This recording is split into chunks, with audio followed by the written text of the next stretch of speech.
Assalamualaikum warahmatullahi wabarakatuh. Alhamdulillah rabbil alamin. Allahumma salli ala sayyidina Muhammad wa ala ali sayyidina Muhammad.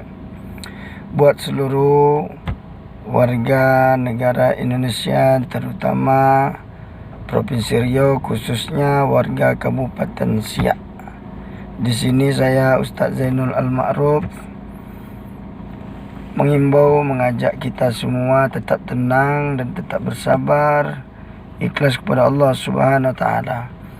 Ketika saya pulang ceramah, ada yang bertanya melalui WA saya, "Pak Ustadz, apa sih perbedaannya ujian, musibah dan azab?" Maka saya katakan kepada kita semua, perbedaan ujian, musibah dan azab. Ujian adalah sama dengan cobaan. Karena menurut firman Allah Subhanahu wa taala, A'udzubillahi minasyaitonirrajim. Bismillahirrahmanirrahim. Wa lanabluukum bisyarri wal khairi wal fitnah wa ilaina turja'un. Dan pasti kamu akan kami uji dengan keburukan dan kebaikan sebagai cobaan. Wal fitnah wa ilaina turja'un, sebagai cobaan, dan kepada kamilah kalian dikembalikan.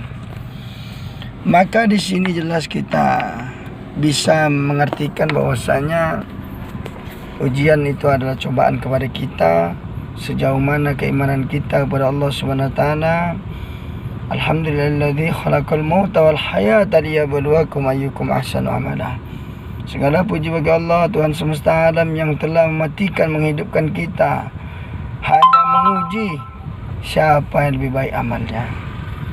Maka dalam ayat tersebut jelas kita tahu, yaitu definisi ujian atau cobaan adalah ujian akan datang kepada kita kapan saja, di mana saja, ketika masih hidup, nyawa masih di kandung badan, maka ujian akan datang kepada kita, baik buruk, miskin, kaya, pangkat, jabatan, kebun yang banyak, anak, istri, semua adalah ujian bagi kita.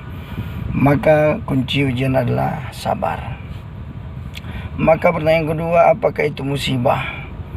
Musibah yaitu sama dengan bencana yang sekarang telah melanda seluruh dunia, yang berasal dari Wuhan, yang mereka sebut diawali bernama Corona.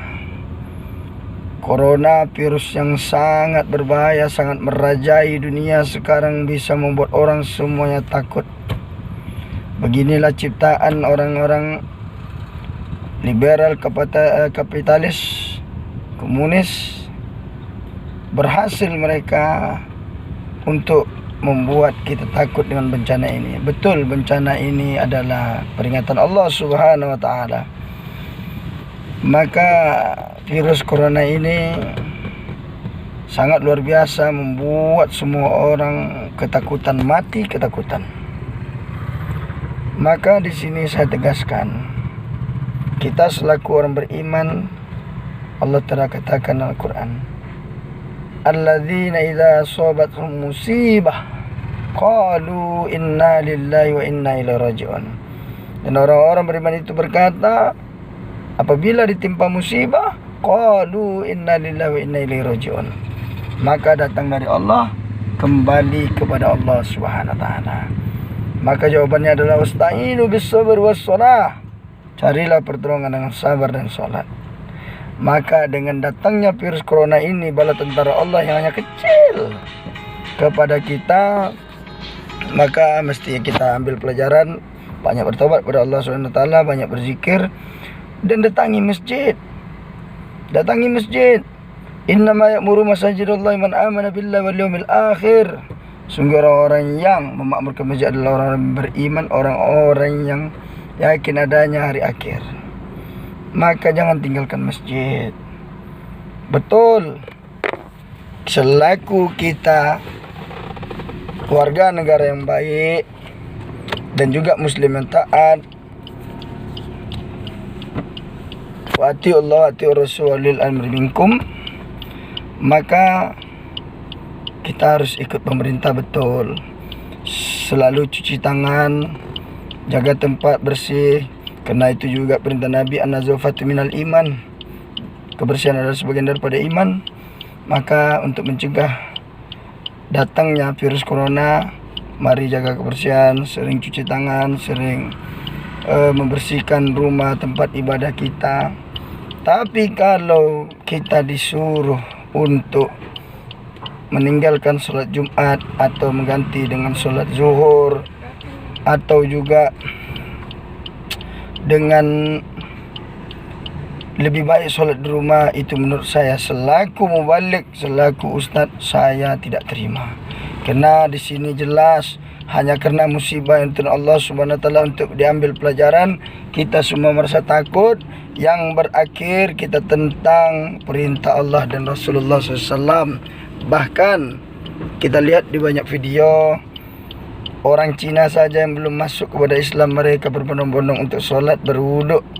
Kita yang mayoritas Muslim yang berada di Indonesia beramai-ramai meninggalkan masjid. Masya Allah. Dan ada juga saya tengok di video, orang sholat 1 meter putus saf. Maka ini sangat memperhatikan.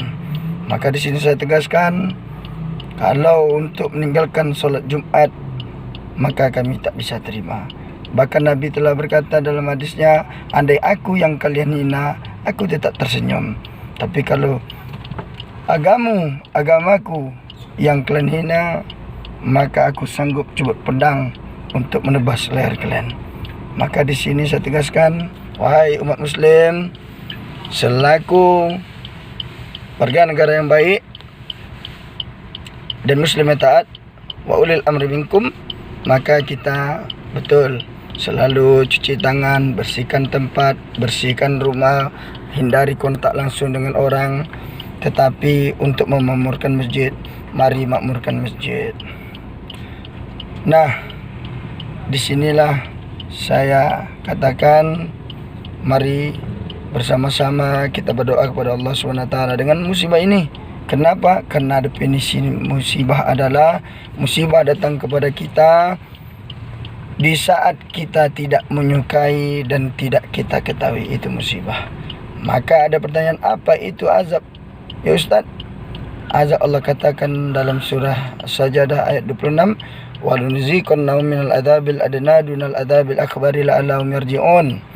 Dan azab itu akan kami timpakan kepada orang kafir yang dekat di dunia ini, dan akan kami berikan, kami sediakan azab yang sangat besar nanti di akhirat, agar mereka kembali ke jalan yang benar. Maka musibah ini bagi orang yang beriman, apabila ada sabar dan ikhlas, maka akan mengangkat derajatnya, akan berikan pahala si Allah Subhanahu wa taala yang sangat besar sekali. Dan apabila kita mengkufurinya, maka itu akan menjadi sebuah azab. Maka ketahuilah, orang beriman, orang yang solat, maka insyaAllah terjaga daripada virus corona.